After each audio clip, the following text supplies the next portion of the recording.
Ask Mufti Abdul Rahman.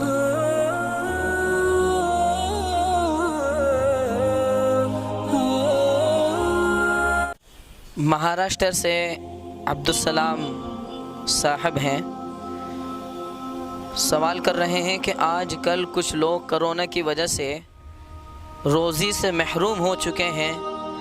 अगर वो सवाल करें और कोई उनकी मदद करना चाहे और अगर मस्जिद व मदरसे में रकम न देकर उसकी मदद कर दे तो कैसा है? तो इस ताल्लुक़ से ये जवाब है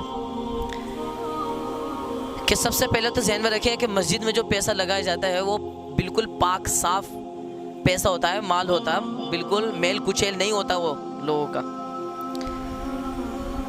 अब जिस ताल्लुक़ से आपने सवाल किया है कि गरीबों की मदद करना, देखिए अगर कोई ज़रूरतमंद है और मुस्तहिक है, और यहाँ तक कि अगर वो ज़कात का भी मुस्तहिक है और सही माने में वो सदक़ात के मसरफ़ में आता है, यानी जिनके ऊपर ज़कात लग सकती है, जैसे कि मिसाल के तौर पर सही माने में वो गरीब हो और मुसलमान हो, तो फिर उसको तो चूँकि हम ज़कात का पैसा दे सकते हैं।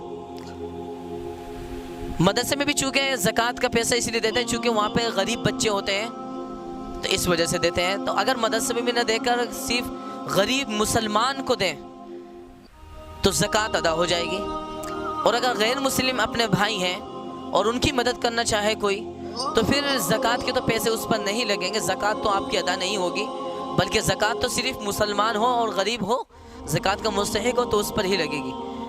वैसे आप जो है भाईचारगी के तौर पर उनकी मदद करना चाहे, उनको ताउन करना चाहे तो आप खूब करें, और भाईचारगी, उख़ुवत, प्यार और मोहब्बत अपने दरमियान से फैलानी चाहिए, और अच्छे अखलाक तो हमें पेश करने ही चाहिए।